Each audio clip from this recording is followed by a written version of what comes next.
que ustedes hoy día disponen. Yo mismo no habría estado entre ustedes. No me habría sido posible contar con esta tribuna privilegiada de los trabajadores para hablar de un asunto de interés nacional y popular. Ni siquiera habríamos estado tal vez en el país.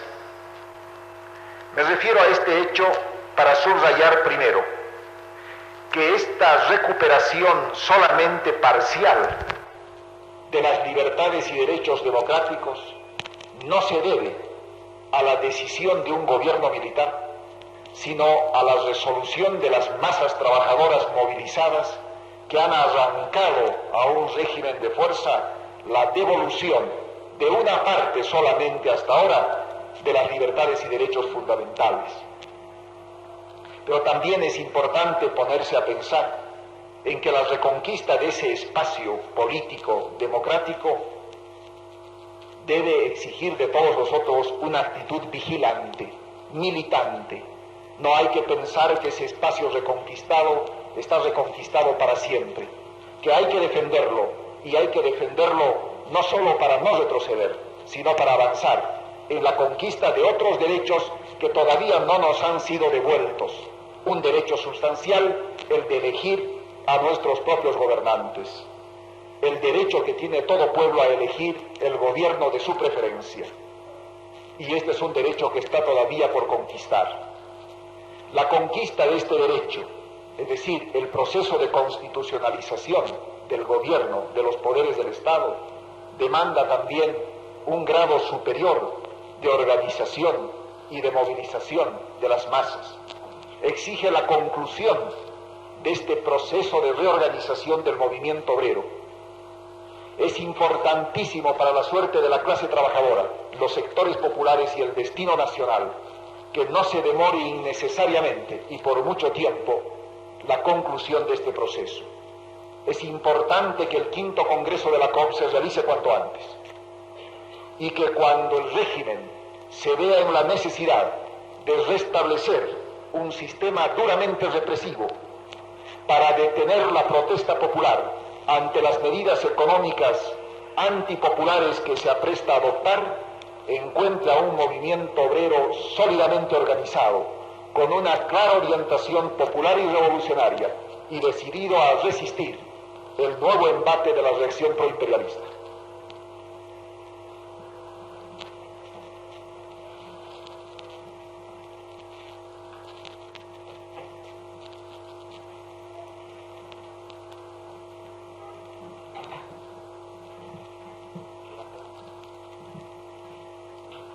¿Cuáles son los medios que podemos utilizar? Cuando digo podemos me refiero a los trabajadores, a los sectores populares, al pueblo de Bolivia. ¿Qué medios están a nuestro alcance para poder analizar y discutir públicamente problemas, asuntos de la importancia de este que nos reúne hoy día? La explotación del petróleo y el gas y la exportación del gas al Brasil. Vamos a citar un solo ejemplo. Si se trata de un partido de izquierda, es decir, de un partido que representa los intereses de los trabajadores, puede escribir un documento. Si ese documento lo entrega en una conferencia de prensa, por muy buena voluntad que pongan los periodistas, al día siguiente en los diarios no vamos a encontrar sino unas cuantas líneas en que se resume todo un trabajo, todo un estudio o un análisis extenso. Por lo tanto, los trabajadores al día siguiente al leer esas pocas líneas no tienen elementos de juicio, no pueden por esas pocas líneas realmente llegar a comprender en qué consiste el problema, cuáles son las razones que están en contra o a favor de una decisión del gobierno. Para que se conozca íntegramente el documento, habría que pagar lo que se llama en nuestro país una solicitada, habría que contratar un espacio en alguno de los diarios. Y ustedes saben lo que cuesta, porque los trabajadores a veces se ven obligados a pagar la solicitada de un comunicado, de una citación para una reunión. Un tema como el que vamos a tratar esta tarde exigiría pagar no una, sino varias páginas de un diario, y cada página significa un gasto de no menos de 15,000 pesos bolivianos. Cuando se es militante de un partido de izquierda, es decir, de un partido de los trabajadores, y no se tiene el apoyo financiero que tienen los partidos de la derecha, apoyo que proviene del imperialismo y la oligarquía, no hay dinero para pagar esas solicitadas. Entonces la lucha es muy desigual, es muy difícil, porque carecemos de medios para llegar a los trabajadores, al pueblo, y hacer conocer las razones de nuestra posición. Por eso es importante meditar en eso que se dice con frecuencia, la opinión pública nacional. ¿Cuál es la opinión pública nacional? ¿Es acaso la opinión de ustedes? ¿Es la opinión de los trabajadores? ¿Qué medios tienen ellos para expresar su opinión? Eso que se llama la opinión pública es la opinión de aquellos sectores y grupos que tienen el control de los medios de comunicación o tienen el privilegio de llegar a esos medios de comunicación. Pero los trabajadores, ustedes, no tienen medios para decir lo que piensan y ni siquiera medios para conocer lo que piensan otros, que aunque no sean trabajadores, están junto a ustedes en la gran lucha histórica del proletariado. Por esto, una ocasión como esta, una reunión con compañeros trabajadores, además con el privilegio de ser transmitida por una radioemisora de los trabajadores, debe ser aprovechada con la mayor seriedad y responsabilidad. Yo quisiera que a esta nuestra reunión le demos no el carácter de una conferencia, de una disertación, que hagamos un diálogo fraternal, que ustedes me interrumpan cada vez que crean que mi explicación es confusa, que no es simple, que no es clara, y que me hagan todas las preguntas que crean convenientes. Lo que importa es que de aquí salgamos todos con una idea, con una noción clara del problema que vamos a tratar. Comenzaremos por decir cuál es la importancia económica de los hidrocarburos. La palabra hidrocarburos significa el petróleo y el gas, es decir, hidrocarburos en forma líquida es el petróleo, o el crudo como se llama, y hidrocarburos en forma de gas. Para dar una idea de la importancia económica, hay que comenzar por pensar en que se trata de un producto que no tiene renovación.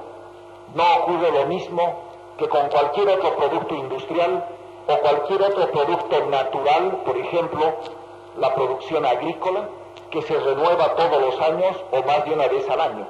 Las cosechas, por ejemplo, son algo que se hace periódicamente. Los hidrocarburos se explotan una vez y para siempre. No hay posibilidad de renovarlos, no hay posibilidad de reemplazarlos. Por eso se dice son recursos naturales no renovables, susceptibles de agotamiento. El petróleo y el gas se producen en un proceso que implica no solamente miles o cientos de miles de años, sino inclusive a lo largo del desarrollo de la formación de nuestro planeta, millones de años. Es un proceso de descomposición de productos naturales que fueron depositándose en el fondo de los mares y que después fueron transcurriendo bajo la tierra, desplazándose de un lugar a otro lugar. Hay zonas en las que ese petróleo, que forma como una especie de lago bajo el suelo, es atrapado por formaciones de rocas, entrampado por formaciones rocosas, y esto es lo que se llama un yacimiento.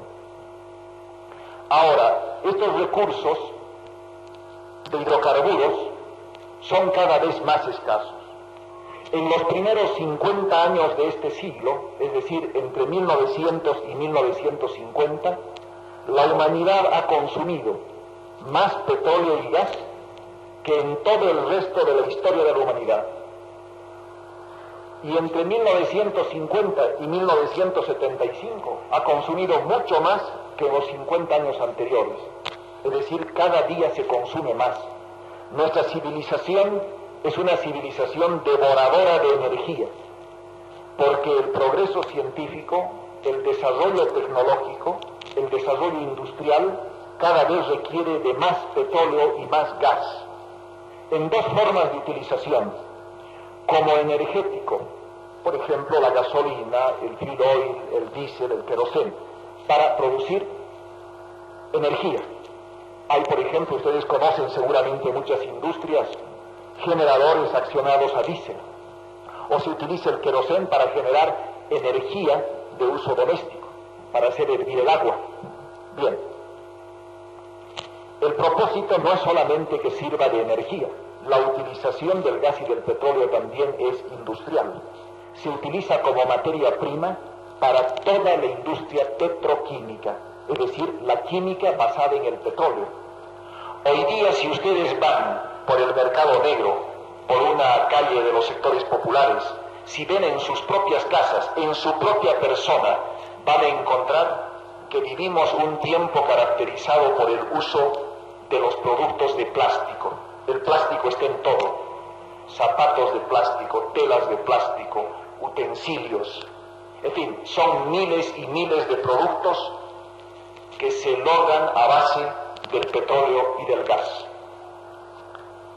En el mundo capitalista hay una nación, ustedes lo saben, un país que es el que hegemoniza, el que conduce el sistema capitalista a nivel internacional, es decir, el sistema imperialista, que es la última fase del proceso de desarrollo del capitalismo.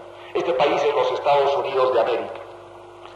No hay país en el mundo que consuma más petróleo y gas que los Estados Unidos.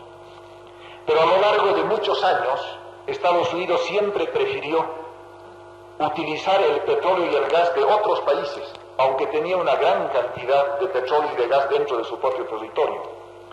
Por eso es que cuando se aprobó acá en Bolivia el llamado Código Davenport por el gobierno del MNR, vinieron a Bolivia alrededor de 16 compañías privadas extranjeras, casi todas norteamericanas.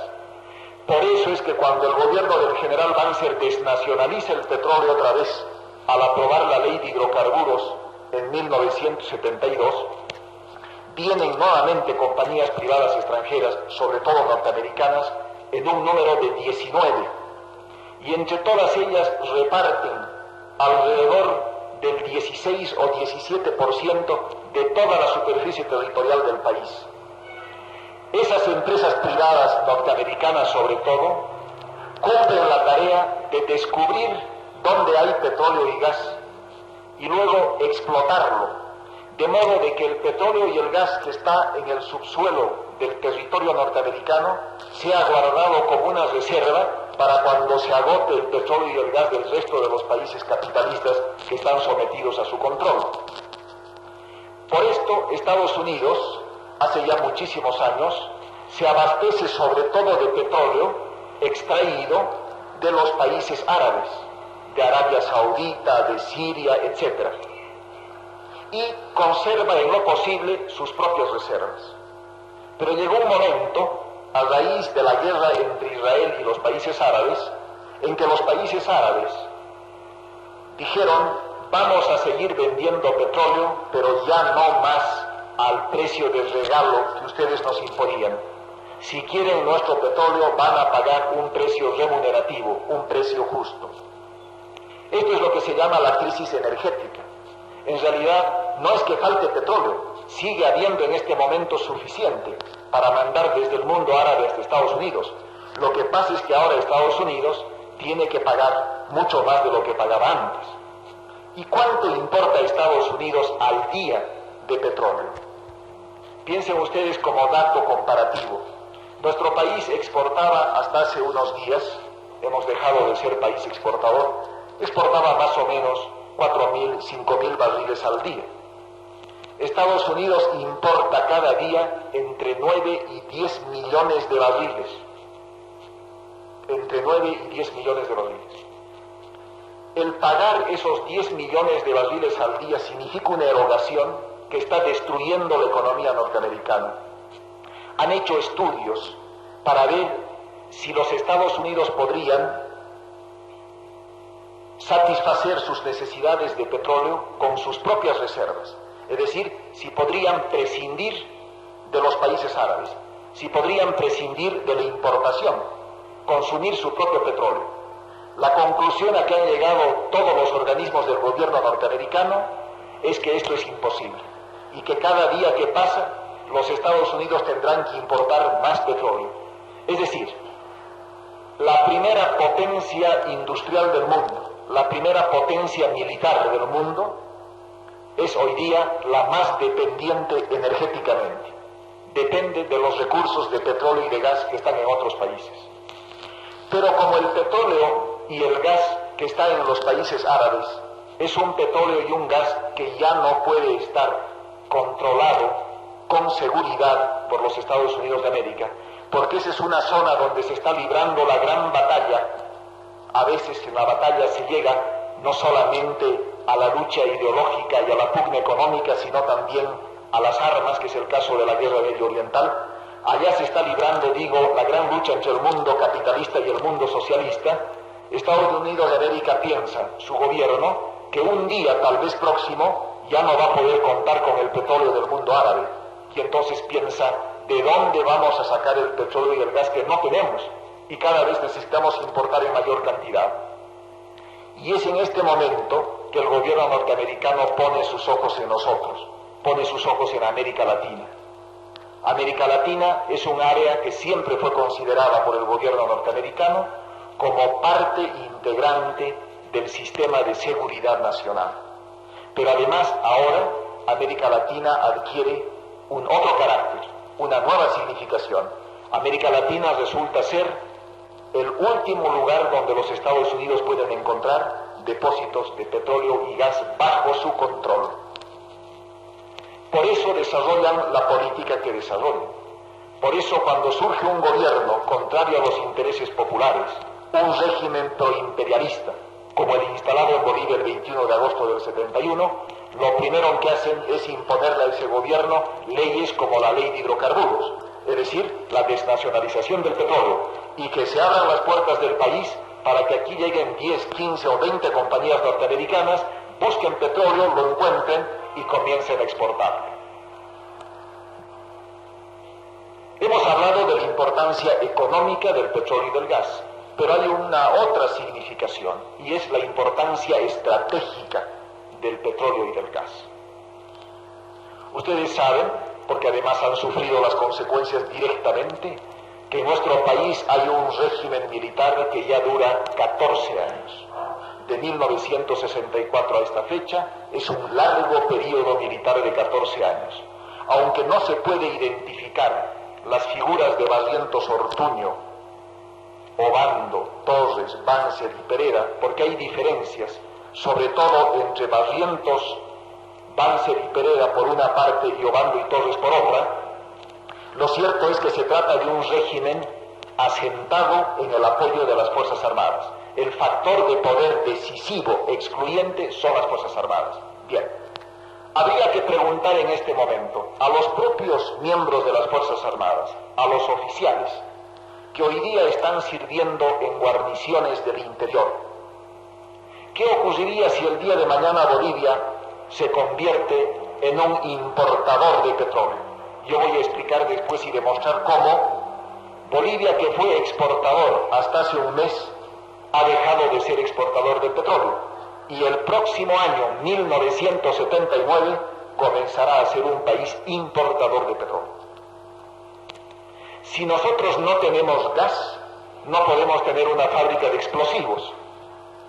Y ustedes saben que los explosivos son indispensables no solamente para la industria minera, que es la industria fundamental del país. ¿Con qué fabricarían inclusive municiones los miembros de las Fuerzas Armadas si no tuviésemos el gas? Y si no tenemos petróleo, por lo tanto no tenemos gasolina. ¿Y con qué combustible se moverían los vehículos de uso militar?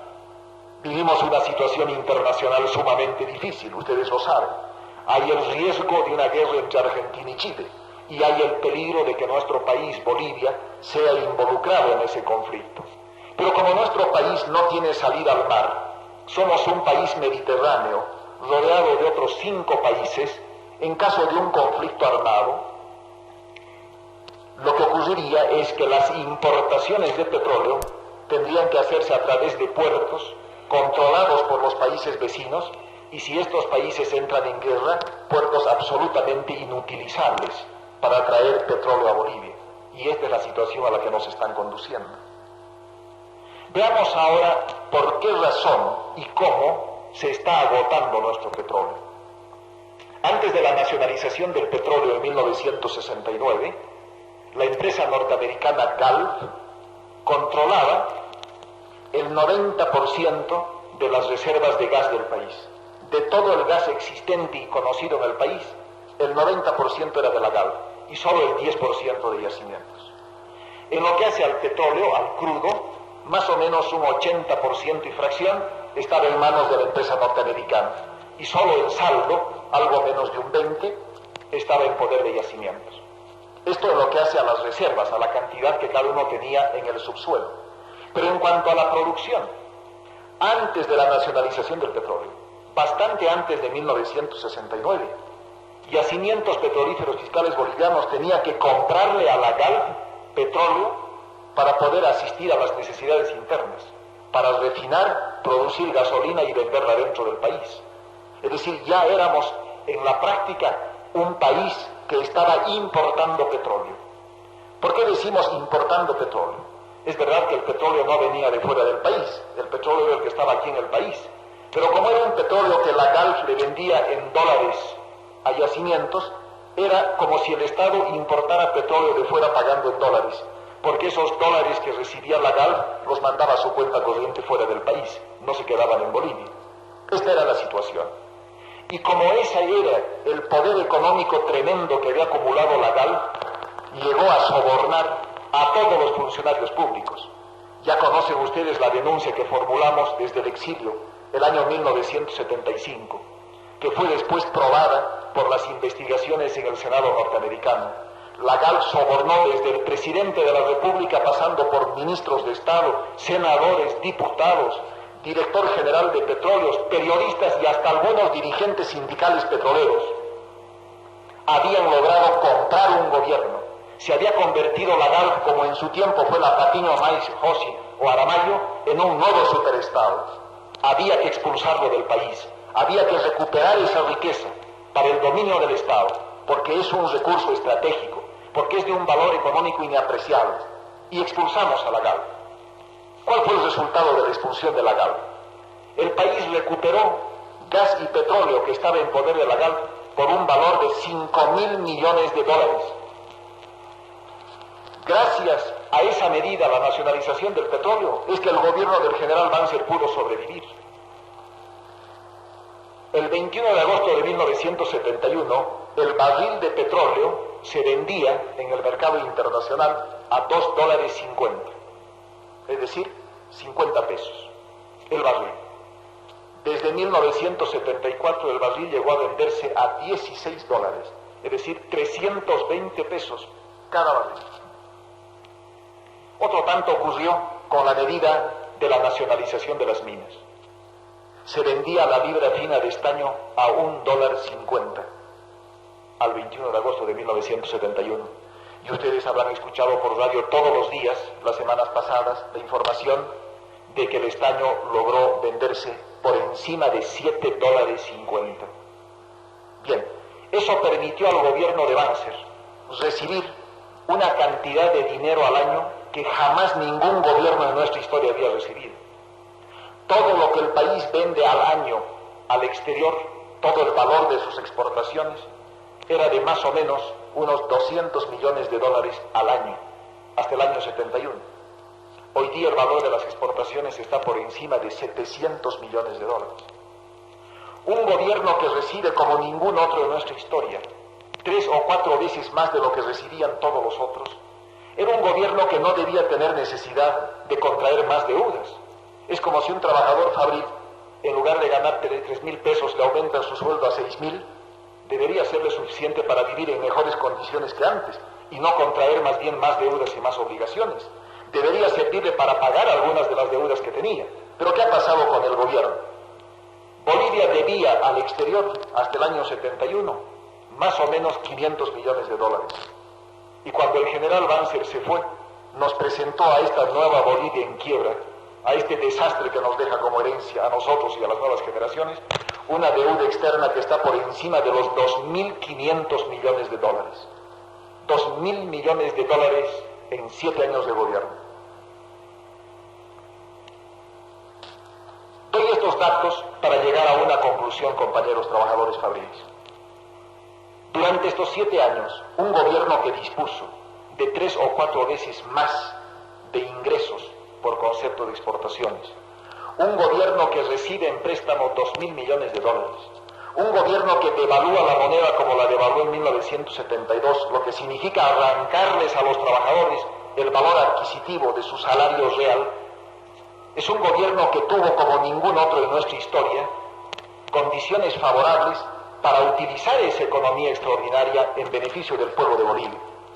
¿Cuáles son las medidas que se han tomado? ¿Cuáles son las obras que se han desarrollado? Ahí tenemos una autopista donde muere casi cada día una persona en accidentes, que ha llegado a costar mucho más que el precio original, y así toda obra pública. Tenemos algunas obras públicas demagógicamente proyectadas. Ustedes podrían estar esta tarde en ese partido de fútbol que se está realizando o va a realizarse, por ejemplo. Un estadio evidentemente remodelado, un estadio donde entra más gente. A todos nos gusta ver un estadio mejor. Pero ¿cuánto ha costado esa remodelación? 37 millones de dólares se han gastado en los famosos Juegos Bolivarianos. 37 millones de dólares.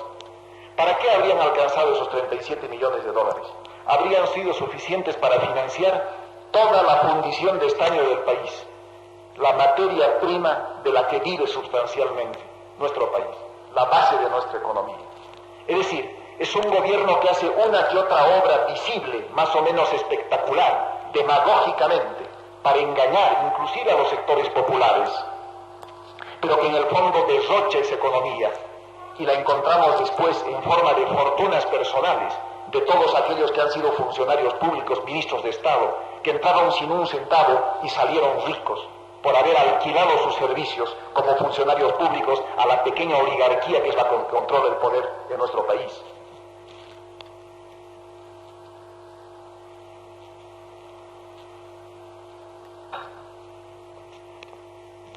Vamos ahora a explicar las razones por las cuales estamos en vísperas de convertirnos en un país importador de petróleo, habiendo sido un país exportador hasta hace muy poco.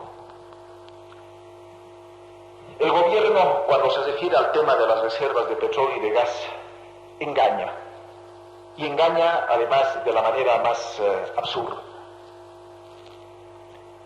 Yo quisiera explicar de la manera más simple posible la diferencia que hay entre las reservas probables, las reservas probadas y las reservas recuperables.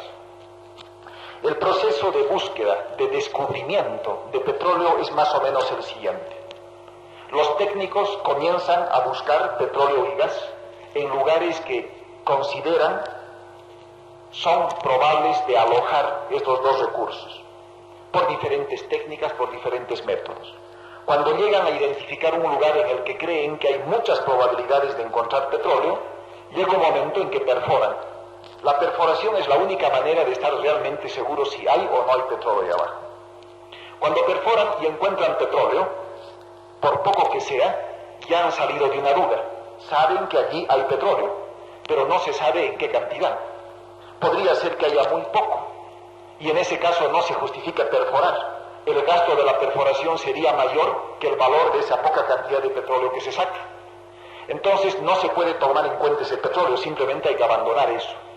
Cuando se perfora y se encuentra una buena cantidad de petróleo que justifique la explotación de ese campo, que justifique inversiones para extraer ese petróleo a la superficie, entonces estamos frente a lo que se llama reservas probables.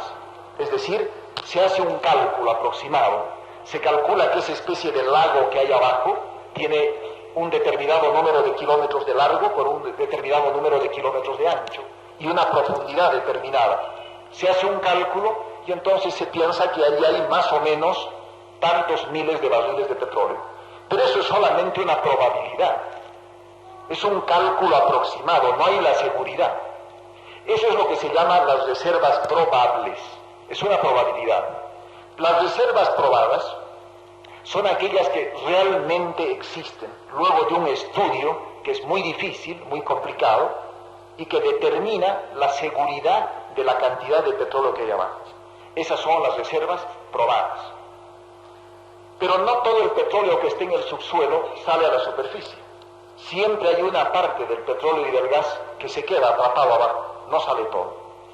De modo que lo único que hay que considerar es lo que se llaman las reservas probadas recuperables, es decir, ese porcentaje de petróleo que se puede sacar a la superficie.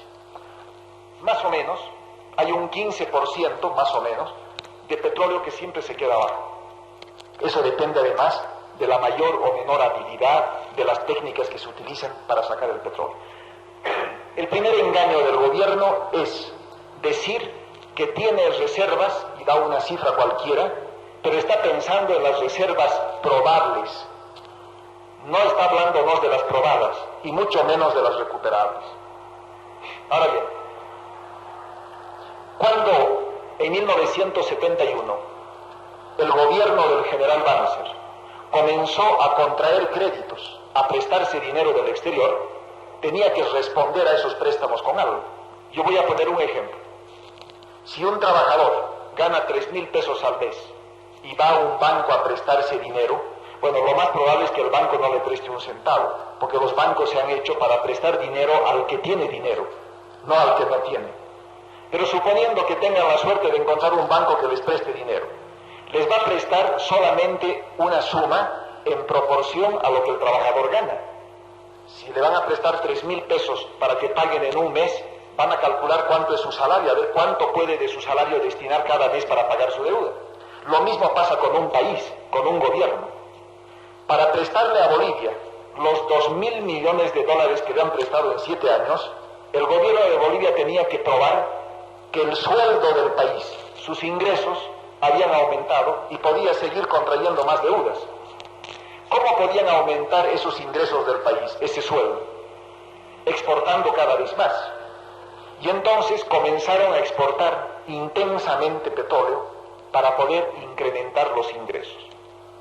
Hay una regla universal a este respecto. Suponiendo que nosotros los bolivianos tuviéramos en este momento 15 barriles de petróleo, nada más, 15 barriles en el subsuelo, que esas sean todas nuestras reservas. No se debería extraer más que un barril cada año. ¿Para qué? Para que ese petróleo nos alcance 15 años, porque ese es el tiempo mínimo necesario para que se encuentren nuevos campos de petróleo. Esta es una industria en la que se requieren muchos años para descubrir nuevos yacimientos. Esto es lo que se llama la relación que hay entre las reservas y la producción. Es de 1 a 15 o de 1 a 20. Pero ¿qué es lo que hizo el gobierno de Bolivia a través de yacimientos? Comenzó a explotar todo lo que pudo, a sacar la mayor cantidad de petróleo y todo lo que sobraba, todo lo que no se consumía en el país, a exportarlo, a mandarlo al exterior. Naturalmente, en pocos años, los años que han transcurrido desde la nacionalización del petróleo no son sino 9, y en 9 años estamos en la condición en que estamos ahora. No se exporta más petróleo. Hay un oleoducto que ha costado demasiado dinero al país, que va hasta el puerto de Arica, el oleoducto Sica-Sica-Arica. Hace muchos meses que esa es una tubería que no transporta una gota de petróleo. Y todas las inversiones que hizo el país son inútiles. Hay tanques de almacenamiento en Arica para 700,000 barriles que hoy día almacenan aire porque no hay una gota de petróleo. Hay un oleoducto construido a costa del país, es decir, a costa del esfuerzo de los trabajadores del país, que va hasta la frontera con la Argentina y ahora no transporta una gota de petróleo. Hay refinerías que recién están terminándose, que como en el caso de la autopista han triplicado o más su costo original y que ya cuestan cerca de 200 millones de dólares y que no tendrán petróleo boliviano para refinar. ¿Por qué? Porque agotaron el petróleo. Agotaron para contraer más deudas y el dinero que provenía de las deudas, del crédito externo, lo utilizaban en servicio de la minoría que estaba controlando el poder político, a costa del pueblo trabajador que tendrá que pagar por muchos años esas obligaciones contraídas por el gobierno militar del general Banzer. Pero hay otra razón más. El decreto de indemnización a la GAL decía que había que pagarle la indemnización a la GAL restando un porcentaje del valor de todas las exportaciones de petróleo y de gas que fueron de la GAL, de petróleo y gas que estaban en los campos de la GAL. Naturalmente a la GAL le interesaba que cada vez se exportara más, porque entonces en menos tiempo recibía su indemnización. Y como la Galp ha vuelto a Bolivia con otros nombres, bajo la apariencia de otras firmas norteamericanas, es la que sigue decidiendo la política petrolera del gobierno. Es decir, es la política imperialista y contraria a los intereses nacionales. Bien, pero poco antes de que se agotara esa reserva excedente, poco antes de que Bolivia dejara de exportar petróleo, las autoridades del gobierno y de yacimientos querían convencernos de que Bolivia era un mar de petróleo. Ustedes han tenido que leer y no pueden haberse olvidado cómo el general Banzer en cierta ocasión dijo que Dios estaba con él, lo convirtió además en su vicepresidente, a raíz de un pseudo descubrimiento de un campo petrolífero, el famoso campo de Montecristo. No duró sino unos meses. En febrero de este año ha dejado de producir, no produce una gota. Todos los descubrimientos que eran utilizados políticamente para levantar un poco la moral de la población, para persuadirla de que tenían un gobierno que estaba logrando éxitos, han sido engaños. ¿Qué fe puede tener el pueblo de Bolivia en la palabra oficial, en la palabra del gobierno, en la palabra de las autoridades de yacimientos, ahora que se trata de una nueva forma de agotamiento, que es la del gas? Y aquí quisiera entrar a la parte final, que es una explicación de este convenio internacional que ha suscrito el gobierno del general Pereda con el gobierno del general Geisel en el Brasil.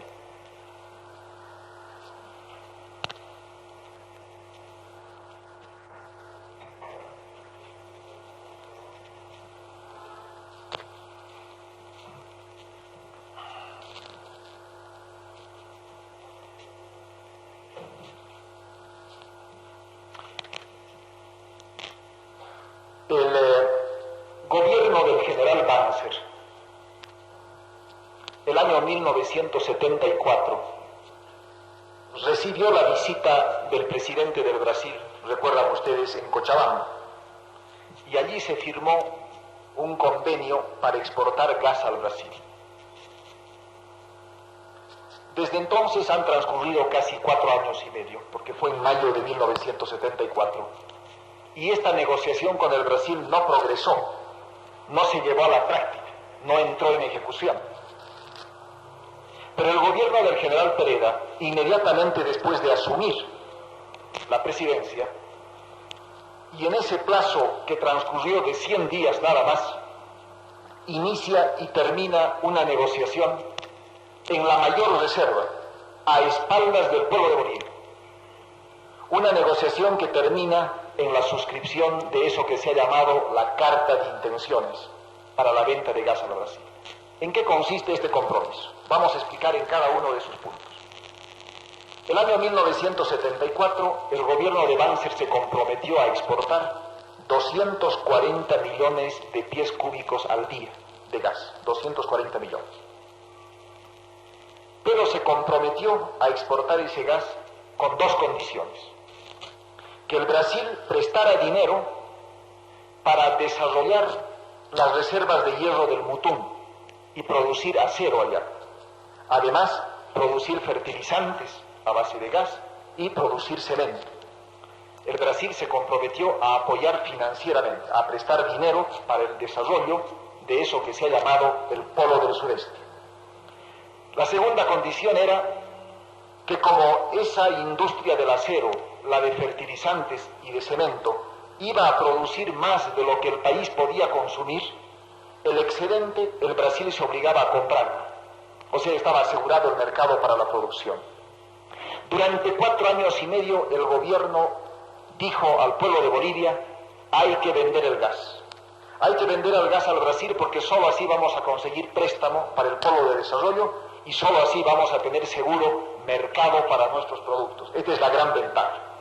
Resulta que el sucesor del general Banzer y elegido por él mismo, que es el general Pereda, ahora suscribe una carta de intenciones con el gobierno del Brasil y le dice: estamos dispuestos a venderle de inmediato ya no 240 millones de pies cúbicos al día, sino 400 millones de pies cúbicos al día, casi el doble.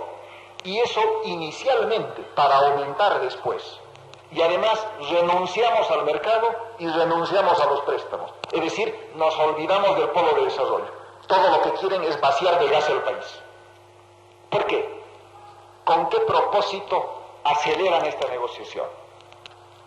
Vamos a plantearnos algunas preguntas para orientarnos sobre el problema. Si el gobierno del general Banzer en su momento y del general Pereira ahora estuvieran tan convencidos de que esta operación conviene a los intereses del país, ¿por qué negocian en reserva? ¿Por qué lo hacen en secreto? ¿Por qué no anuncian públicamente su intención y permiten que el pueblo de Bolivia discuta libremente, que se den todas las razones, a favor y en contra, que los trabajadores y el pueblo tengan la ocasión de conocer todos los argumentos, formarse una opinión, un criterio propio? ¿Por qué ocultan la negociación inclusive a la propia institución armada? Las Fuerzas Armadas no han sido consultadas el año 74 para suscribir el convenio con el presidente del Brasil y no han sido consultadas ahora, el 25 del mes pasado, para firmar la carta de intenciones. Después de firmada la carta, recién el ministro de Energía y Hidrocarburos y el gerente de yacimientos viajaron a las guarniciones para explicar en qué consistía la negociación. Es decir, un gobierno que invoca el respaldo de las Fuerzas Armadas, no las consulta ni siquiera ellas para hacer un convenio internacional que implique el agotamiento de ese último recurso que tenemos. Y hay que pensar, compañeros, que a lo largo de nuestra historia, este ha sido el signo de nuestro país. Nacimos como república, nacimos a la vida formalmente independiente, nunca lo hemos sido, somos parte del sistema imperialista y por lo tanto formamos parte del área sometida, subordinada, explotada a nivel internacional, pero tuvimos la fortuna de tener en nuestro territorio recursos no renovables, como el estaño, como la plata antes, como el petróleo hasta hace poco y el gas del día de mañana. Pero también hemos tenido el infortunio histórico de ser poseedores de esos recursos. Ellos han atraído al capital financiero internacional. Ellos son la base de la consolidación económica de las oligarquías que han explotado a nuestro pueblo. Y como son recursos que se agotan, son el dinero de un día, el pan de un día y el hambre de mucho tiempo. Ahí está ese cerro rico de Potosí, lleno de agujeros, como testimonio mudo de una riqueza pasada que jamás sirvió al pueblo de Bolivia. Está nuestro estaño, hacen decenas de años que no se descubre más un yacimiento estañífero de la importancia de los que se descubrieron antes. Está nuestro petróleo, que ya hemos dejado de exportar y que comenzaremos a importar. Y ahora quieren agotar este último recurso que queda a los bolivianos, que es el gas. Sobre la carta de intenciones suscrita con el Brasil, quisiera yo ahora comentar algunos de los argumentos que el gobierno da a favor de la negociación. Para empezar, el gobierno sostiene que hay reservas suficientes. Nosotros hemos desafiado a los representantes del gobierno a un debate público, con documentos, que el gobierno y nosotros, cada uno lleve documentos que prueben quién dice la verdad y quién tiene la razón sobre las reservas. El gobierno dice que tenemos 6 billones de pies cúbicos, 6 billones. Nosotros hemos demostrado documentadamente que esta no es la verdad, que las reservas probadas, recuperables de gas, no alcanzan en realidad a los 3 billones, es decir, a la mitad. Y que, tomando en cuenta un incremento que ha podido producirse ligero en los últimos años, se aproximaría a 4. Resulta que Bolivia tiene un compromiso suscrito hace 6 años, es decir, las exportaciones de gas a la Argentina comenzaron hace 6 años. Compromiso por el que se exporta todos los días 150 millones de pies cúbicos a la Argentina. Y el gobierno de Banzer y del general Pereira se han comprometido a aumentar esta cantidad a la Argentina a partir del próximo año. Con lo que la Argentina recibirá 220 millones al día de pies cúbicos. Si a eso se suma lo que se ha comprometido ahora al Brasil, 400 millones de pies cúbicos, tendremos una exportación diaria de más de 600 millones de pies cúbicos diarios. A ese ritmo de explotación, todas las reservas conocidas, recuperables del país en este momento, se agotan. Se agotan en la exportación a la Argentina y en la exportación a Brasil. ¿Y qué queda para Bolivia? ¿De qué gas vamos a disponer los bolivianos? Pensemos además en el uso que debería darse a ese gas. ¿Por qué hay un gasoducto a la Argentina y ahora piensan construir otro hacia el Brasil, pero no hay una tubería que traiga el gas desde los lugares donde se producen acá? ¿Por qué no hay una tubería que lleve ese gas a las minas? ¿Por qué ese gas no comienza a reemplazar al diésel? No comienza a reemplazar al querosén porque es mucho más barato. ¿Por qué no es fuente de energía barata para uso doméstico e industrial? Porque quienes conducen el gobierno están interesados en vaciar al país de sus riquezas, venderlas para seguir endeudando al país. Si se agota ese gas, Bolivia no podrá tener nunca una acería. Para producir acero necesitamos el gas. Si se agota el gas, Bolivia no podrá tener energía termoeléctrica generada con gas. No podrá reemplazar el petróleo que se nos está agotando y que hay muy poco en Bolivia con ese gas como energético para producir energía. Hay 20 proyectos industriales que se le ha asignado a Bolivia en este acuerdo subregional andino, el acuerdo de Cartagena, el mercado andino. No podrían cumplirse ninguno de los 20 proyectos porque no tendríamos gas. Ustedes han debido oír hablar de esa sociedad con la Argentina y Colombia para producir pesticidas. Hace años que viene hablándose de esto. No podríamos producir pesticidas, ni polímeros, ni fertilizantes, nada de aquello que necesita el gas como materia prima. Ahora, ¿en qué términos ha comprometido la venta del gas el gobierno a favor del Brasil? El gas que se extrae de la tierra es un gas húmedo, tiene componentes, tiene contenido líquido. Mediante un proceso especial se extrae el contenido húmedo del gas. Ese contenido húmedo es la materia prima para la industria petroquímica. Lo que queda del saldo es un gas seco, residual, que solo sirve para producir energía. El gobierno sostiene que nosotros vamos a vender solamente el gas seco, pero que antes vamos a sacarle el contenido húmedo para utilizarlo en industria petroquímica. Y como siempre, el gobierno falta la verdad. En primer término, el contrato con la Argentina, que está cumpliéndose hace 6 años, habla también de gas seco. Pero hace 6 años que Bolivia está exportando gas húmedo. No extrae absolutamente ninguno de los líquidos contenidos en el gas. ¿Por qué? Porque no hay industria petroquímica en el país. Porque no se utiliza. Se vende esta materia prima de Argentina. Y con el Brasil va a pasar lo mismo. Porque la carta de intenciones suscrita con el Brasil no dice gas seco, dice gas natural, es decir, gas con el contenido líquido, con el contenido húmedo.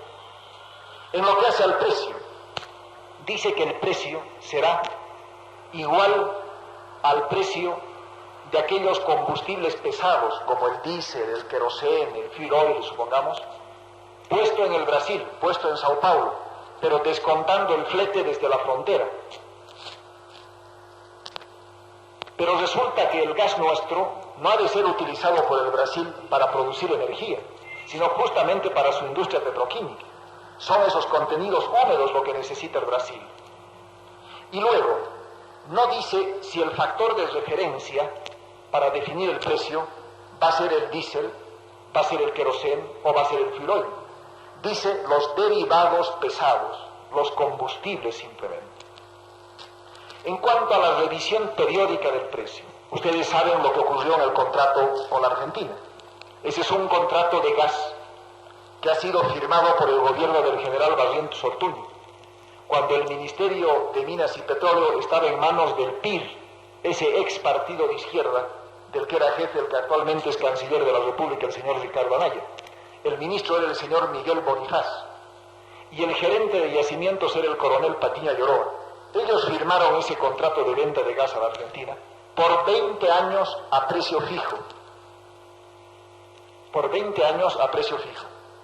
Bien, el gobierno dice ahora que ha conseguido del Brasil, y muestra esto como una gran victoria, que se revise periódicamente el precio del gas. Y hay una cláusula en la carta de intenciones que dice lo siguiente: el precio del gas se revisará periódicamente, pero no dice en qué periodos. cada 6 meses, cada año, cada 20 años, cada cuánto tiempo. Dice simplemente periódicamente. Y luego dice, se revisará el precio del gas en relación con el precio que tengan ciertos hidrocarburos en el mercado internacional. ¿Qué hidrocarburos? Es decir, es una cláusula en la que podría decirse, en otras palabras, el precio se revisará de cuando en cuando en relación con los precios que obtengan no sabemos qué producto. Y esto es lo que nos muestran como una gran conquista. Finalmente el gobierno dice que no hay que preocuparse, que por ahora lo que ha firmado es simplemente una carta de intenciones y que el contrato de venta de gas se firmará después, cuando concluyan los estudios y el gerente de yacimientos llegó a decir cuando se construya el gasoducto. Es decir, que podemos nosotros construir el gasoducto hasta la frontera con una inversión de cientos de millones de dólares. Y si no llegamos a un acuerdo sobre el precio del gas con el Brasil, entonces el gerente de yacimientos ordena que se recoja la cañería y se la devuelva al vendedor. Esta es la explicación absurda que da el gobierno. Pero la carta de intenciones dice muy claramente que el proyecto a estudiarse por una comisión mixta tiene que estar terminado antes de junio del próximo año. Que el contrato de venta, el contrato propiamente, debe definirse paralelamente para que termine simultáneamente con el proyecto. Y que las gestiones para encontrar financiamiento deben comenzar también de inmediato. Es decir, la decisión del gobierno es acelerar este proyecto, concluirlo y consolidarlo antes de junio del próximo año. Por eso, entre otras cosas, el gobierno no quiere elecciones en 1979. El gobierno quiere permanecer como tal, tanto tiempo como sea necesario para consolidar estos convenios internacionales que son repudiados por la mayoría nacional. Lo que no quiere es que un gobierno constitucional, con un parlamento en ejercicio, pueda fiscalizar los actos del gobierno, discutirlos y finalmente impedir esta nueva forma de entrega de las riquezas nacionales. Yo creo que me detengo acá para absolver cualquier pregunta sobre el problema y poder aclarar aún en mayor medida este asunto. Estoy a las órdenes de ustedes.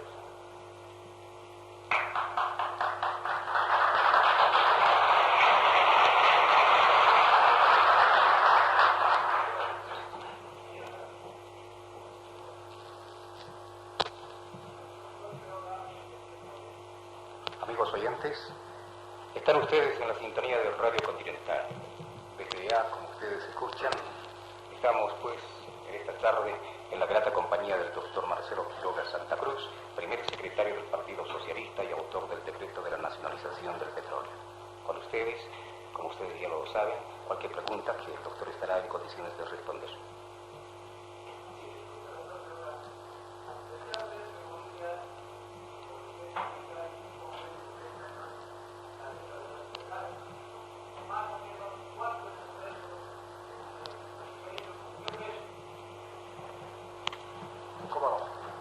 El precio de venta convenido en el contrato con la Argentina en ese entonces era de aproximadamente 25 centavos de dólar el millar de pies cúbicos. 25 centavos de dólar. Eso significa 5 pesos bolivianos, el millar de pies cúbicos. Pero a propósito de la pregunta, yo quisiera darles una explicación más sobre esto del precio y sobre otro argumento del gobierno. El gobierno dice, conviene al país vender gas al Brasil porque por ahora vendemos solamente a la Argentina y no podemos quedar cautivos de un solo mercado. Si tenemos más de un cliente, podemos forzar a que los clientes nos paguen más. Si tenemos uno solo, vamos a tener que aceptar lo que nos pague solamente ese cliente. Este es el argumento del gobierno. Bien, vamos a ver si esto es verdad. Actualmente Bolivia recibe más o menos, en este momento, por cada millar de pies cúbicos, $1.40. $1.50. Es una cifra variable porque se calcula también el contenido húmedo y esto hace variar, no es una cifra exacta. Pero tomemos en cuenta más o menos $1.40 el millar. Y de paso sostiene el gobierno que no hay precio de referencia internacional para el gas. Es decir, como si el gas fuese un producto tan raro que solamente se venda de Bolivia a la Argentina. El gas se vende de muchos países a muchos otros países ya hace demasiado tiempo. Voy a dar un solo ejemplo, el caso de México. México tiene un excedente exportable diario, es decir, tiene una cantidad de gas que tiene que vender afuera porque le sobra de 2.000 millones de pies cúbicos al día. Es decir, alrededor de 15 o 16 veces la cantidad que se está exportando ahora a la Argentina. Bien. Como ustedes saben, México está colocado geográficamente en una situación muy desventajosa. Tiene al norte un solo país limítrofe, los Estados Unidos de América. Por eso un político mexicano dijo, pobre destino el de México, tan lejos de Dios y tan cerca de los Estados Unidos. El vecino de México son los Estados Unidos de América, hacia el norte, y hacia el sur son los países centroamericanos. Pero los países centroamericanos son muy pequeñitos, su desarrollo industrial es insignificante, no pueden ser clientes para el gas mexicano. Entonces es un país que no tiene sino un cliente, Estados Unidos, no hay otro. Hace un año, el gobierno de Echeverría en México, a través de la empresa fiscal del petróleo, que allí se llama Pemex, que es igual que Yacimientos de acá de Bolivia, suscribió un contrato con empresas norteamericanas del gas y del petróleo. Por ese contrato, las empresas iban a importar gas de México a $2.60 el millar de pies cúbicos. $2.60.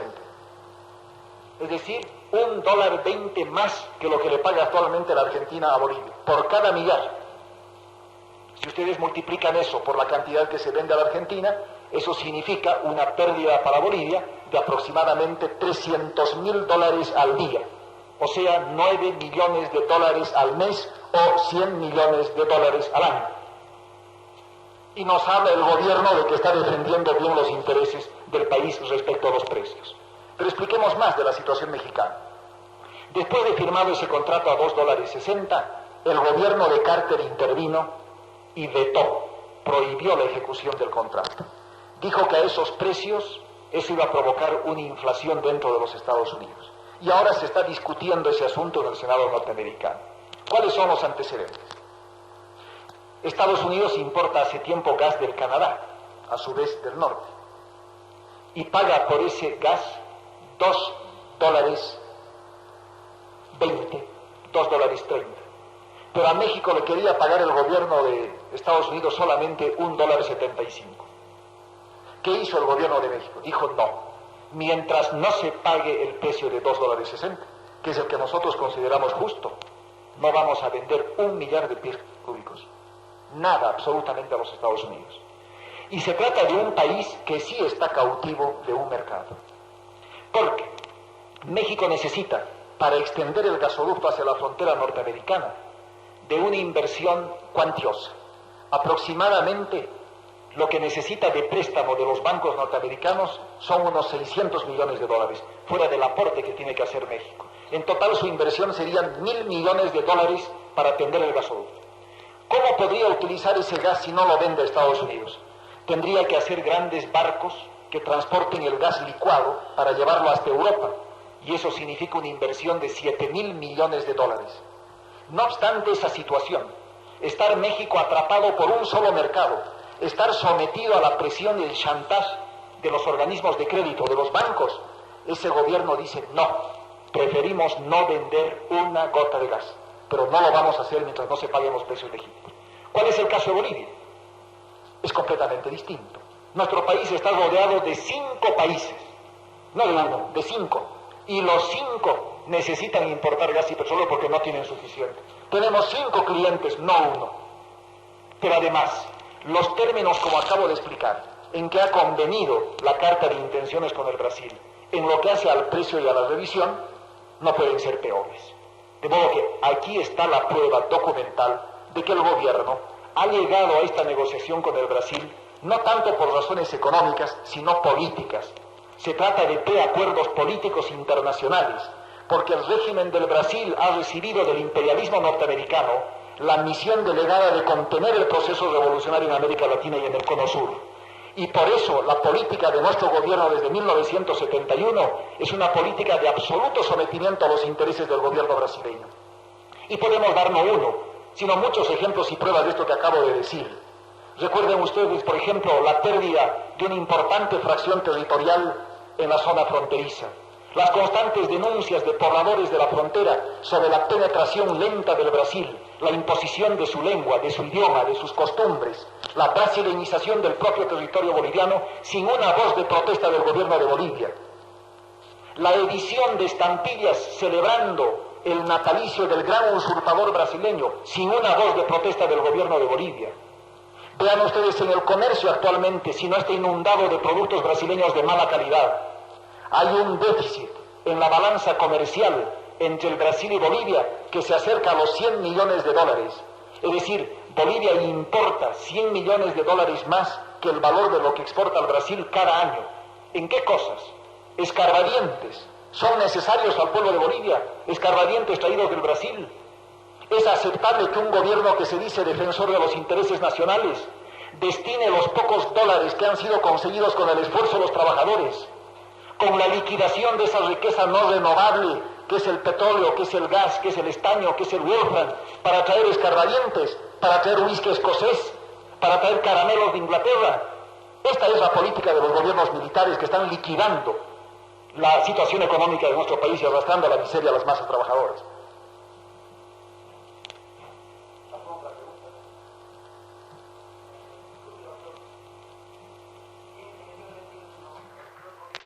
De 1980. Quiere decir que se irá antes de que termine inclusive la construcción del gasoducto. Por lo tanto, es un gobierno que no podrá utilizar los ingresos económicos provenientes de la exportación del gas. Hay que preguntarse entonces, ¿por qué esta prisa? ¿Por qué esa desesperación por consolidar el acuerdo con el Brasil?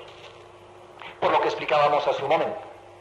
Para prestarse dinero hay que demostrar que se tiene ingresos como para respaldar los nuevos créditos. El gobierno de Bolivia en este momento necesita prestarse más dinero, seguir aumentando la deuda externa, que ya se va aproximando peligrosamente a los 3.000 millones de dólares. Y para prestarse más dinero necesita probar a los banqueros internacionales que dentro de pocos años vamos a comenzar a recibir más ingresos provenientes de la exportación del gas. Esta es una de las razones sustanciales en el aspecto económico. En el aspecto político es lo que acabo de decir también. Es la imposición de un gobierno, el del Brasil, respecto del cual el nuestro ha logrado colocarse en posición absolutamente de sujeción. Esas serían las dos explicaciones fundamentales. Pero además hay otra. Ustedes saben que de las 19 compañías privadas extranjeras que llegaron al país, atraídas por la ley de hidrocarburos, quedan muy pocas. Que han encontrado algo solamente 2 de las 19. Una de ellas, Occidental, una compañía norteamericana. Esta compañía ha encontrado muy poco petróleo. Su producción diaria es aproximadamente de unos 2.500, 2.700 barriles, no más, es insignificante, y un poco más de gas. Yacimientos está al borde del colapso, de la bancarrota. Tiene una deuda externa, solamente Yacimientos, que es igual al 70% de toda la deuda externa del país acumulada en su historia hasta 1971. Solo Yacimientos. Por concepto de intereses en la gestión última, ha tenido que pagar 26 millones de dólares solamente por intereses. El mercado interno no le da utilidades a Yacimientos, le da pérdidas, porque es un precio subvencionado. El mercado internacional le daba utilidades, pero como ya no exportamos más petróleo, también disminuyen los ingresos. Y entonces realmente Yacimientos se está aproximando a una situación insostenible. En esa situación de catástrofe para Yacimientos, resulta que hace muchos meses, en secreto como siempre, Yacimientos renunció a una parte del volumen de gas que exportaba a la Argentina y le cedió una parte a esta compañía norteamericana Occidental. Es decir, que por la tubería por la que va el gas a la Argentina, en lugar de los 150 millones de pies cúbicos que debía vender Yacimientos y cobrar, una parte de esos 150 millones era gas del Occidental, que lo cobraba la Occidental, disminuyendo los ingresos de Yacimientos. Me preguntará el compañero, ¿y cómo se explica eso? ¿Por qué? Tendríamos que preguntarnos cómo se explica que el gerente de Yacimientos ahora sea el ingeniero Luis Salinas y uno de los principales administradores de esa compañía norteamericana beneficiaria de esta operación sea el hermano del ingeniero Salinas. Yo le agradezco al compañero que me haya recordado esto porque es una buena ocasión para referirme una vez más al asunto. El jueves de la semana pasada estuve en Cochabamba en un foro organizado por la Federación Universitaria Local sobre este mismo tema que estamos tratando ahora. En esa ocasión, como en muchas otras anteriormente, yo ya esclarecí este asunto y dije que estaba dispuesto a viajar a Santa Cruz siempre que el Comité Pro Santa Cruz me brinde la misma tribuna que había brindado a los representantes del gobierno, y que yo estaba resuelto a viajar allá y discutir públicamente con ellos esta negociación del gas. Al día siguiente, viernes, vi en presencia de acá de La Paz, justamente, la primera declaración del presidente de ese Comité Pro Santa Cruz, un médico de apellido Santisteban. Él decía en esa su declaración que yo era el principal responsable de este contrato de venta de gas a la Argentina, que además yo había recomendado, había aconsejado el precio mínimo y que me había opuesto a todas las demandas que se habían hecho por sectores democráticos, en fin, para impedir ese contrato. Respondí de inmediato y dije que el doctor Santisteban probablemente estaba siendo utilizado o obraba con la mayor mala fe. Que ese contrato, como lo he dicho hace un momento, ha sido firmado durante el gobierno de Barrientos Ortuño por los funcionarios cuyos nombres he mencionado. Ese contrato fue suscrito exactamente el 23 de mayo de 1968 y consolidado por notas reversales del 5 de agosto de 1968. Para aquellos compañeros trabajadores que no sean muy jóvenes y aquellos que no tengan muy mala memoria, recordarán que el año 1968 quien les habla era diputado, estaba combatiendo contra ese gobierno desde el año 66 en defensa del gas y el petróleo, fue expulsado de la Cámara ese año 68, arrancado del Palacio de Justicia, llevado al campo de concentración de Madidi y encarcelado hasta después de la muerte del general Barrientos. Y sin embargo el Comité Pro Santa Cruz me responsabiliza de ser el autor de ese decreto. Cuando dije esto, entonces los del Comité Pro Santa Cruz necesitaron 5 días para poder pensar una otra respuesta, y es la que se ha publicado hoy día en forma de solicitado. Ahí se dice que yo soy responsable del decreto cuya fecha acaba de mencionar el compañero, de abril de 1970. Evidentemente en esa fecha yo estaba en el Ministerio de Minas y Petróleo, función desde la cual cumplí lo que había dicho a lo largo de mi lucha, es decir, la nacionalización del petróleo. ¿Cuál es ese decreto a que se refiere? Yo voy a tratar de explicarles de la manera más breve y sencilla la situación. Dije hace un momento que el 90% del gas antes de la nacionalización del petróleo estaba en poder de la GALF y solamente el 10% en poder de Yacimientos. GALF mandó a sus personeros a la Argentina para ofrecer en venta el gas que tenía a la empresa de gas del Estado de la Argentina. Cuando acá fue descubierta esta operación, Yacimientos intervino y reclamó que también Yacimientos quería vender su gas. Gracias a la presión que se ejerció en ese momento, en el Parlamento, en la tribuna universitaria, en los sectores populares, se obligó a que se formara por lo menos una sociedad. Y se hizo una sociedad entre Yacimientos y la GALF. Estos dos socios firmaron el contrato de gas con el gobierno argentino. Y en ese contrato se decía lo siguiente: cada uno de los socios aportará el 50% de gas. 50% GALF, 50% Yacimientos, durante 20 años. Y en una cláusula se decía, si algunas de las dos empresas no está en condiciones de aportar el 50% que le corresponde, la otra venderá el 100%, todo el gas. Pero como el 90% del gas del país estaba en manos de GALF y solamente el 10% en manos de Yacimientos, lo que habría ocurrido es que a los pocos meses de iniciada la exportación, solamente GALF habría exportado gas y durante 20 años. Bien, se produce la nacionalización del petróleo y de inmediato, recordarán los que en ese entonces se interesaban en estos problemas, se tomaron las siguientes medidas de represalia contra Bolivia. La GALF, mediante un organismo judicial norteamericano, pidió el embargo de toda exportación de petróleo y de gas boliviano. El gobierno argentino ordenó que se detuvieran todos los materiales que venían para la construcción del gasoducto y quedaron detenidos en la Argentina. Parte del material quedó detenido en Arica por el gobierno de Chile.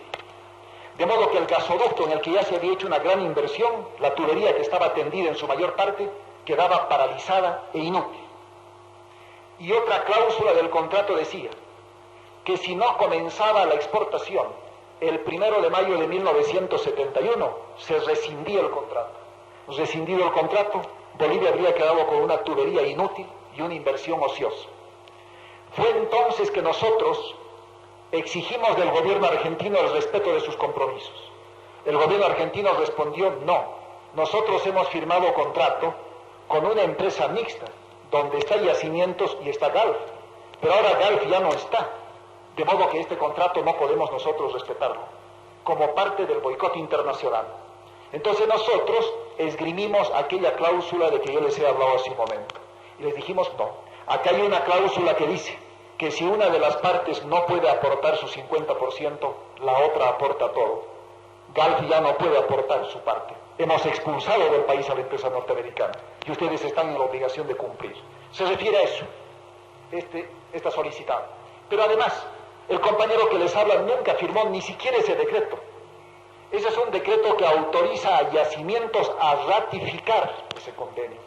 Jamás mi firma estuvo en ninguno de esos documentos. Y yo quisiera referirme finalmente, compañeros, a otra parte de esa misma solicitada que no ha sido mencionada por el compañero. Ahí el Comité Pro Santa Cruz dice, ¿por qué el señor Quiroga Santa Cruz, que se decía ministro revolucionario en ese entonces, permitió, dice, la cuantiosa indemnización a la Galf? ¿Verdad que dice eso la solicitada? Bien. El decreto de indemnización a la Galf, compañeros, se aprueba en septiembre de 1970. Quien les habla renunció del gobierno el 18 de mayo de ese año. Pero no solamente eso. Cuando se aprobó el decreto de indemnización a la Galf, escribí en presencia una serie de 5 notas extensas de estudios sobre el decreto, denunciándolo y calificándolo del acta de transacción con los intereses imperialistas. Eso ha sido publicado en un folleto por la Universidad de San Andrés y tengo en mi poder muchos ejemplares para los compañeros que quieran ver. A raíz de ello es que el gobierno de en ese entonces calificó mi actitud propiamente de traición a la patria. Combatí ese decreto y demostré la inconveniencia de la indemnización a la Galf. Y finalmente, para terminar el asunto, les anuncio a ustedes, compañeros, que pasado mañana en el primer avión yo viajo a Santa Cruz. Voy a hacerme presente allí y discutir con los miembros del Comité Pro Santa Cruz la negociación sobre el gas y demostrar la inconveniencia económica y política para el país. Proseguimos en transmisión, gentiles radioyentes, ya que parte del público tiene algunas preguntas importantes que hacer al doctor Marcelo Quiroga Santa Cruz.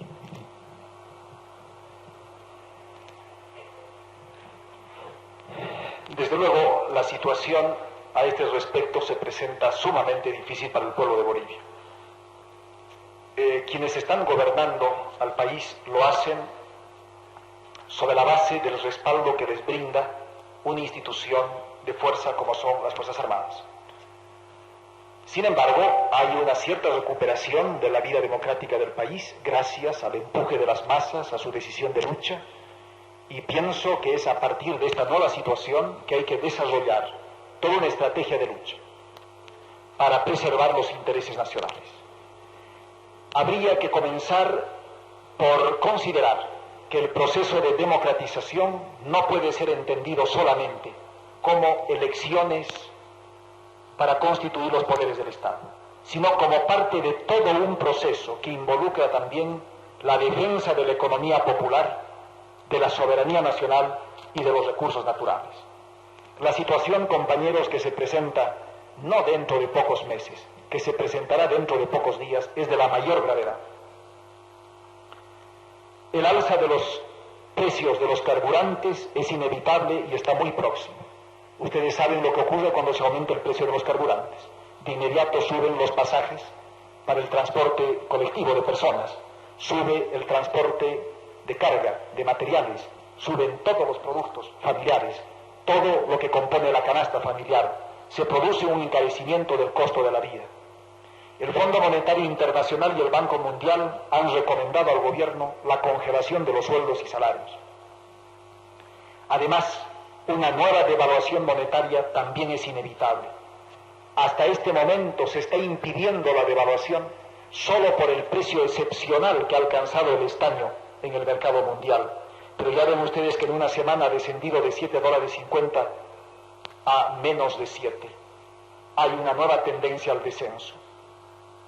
Entonces, imagínense ustedes la situación, con congelamiento de sueldos y salarios, con aumento del precio de los carburantes, con una nueva devaluación monetaria. Vendrá aún espontáneamente la protesta popular, y vendrá también en consecuencia la represión, para imponer al pueblo medidas que hagan posible preservar el margen de rentabilidad y de utilidad de las empresas que controlan el poder, de la burguesía exportadora. Por eso decía hace un momento, es muy importante acelerar la reorganización del movimiento obrero. Es necesario entender que nuestra lucha, a partir de las bases, debe orientarse no solamente en demanda de elecciones, sino en defensa de la economía popular, de la soberanía nacional, de los recursos naturales. Es una defensa integral y que no puede ser solamente realizada a base de discursos o de la elaboración de documentos. Tiene que comenzar a traducirse en la presencia activa y democrática de las masas en las calles. El pueblo tiene que resolver, demostrar a este régimen de gobierno que no está dispuesto a tolerar la subasta de sus recursos no renovables, ni el sometimiento de las masas a una condición de hambre. Es la decisión de las masas finalmente la que va a impedir la consumación de este proyecto económico.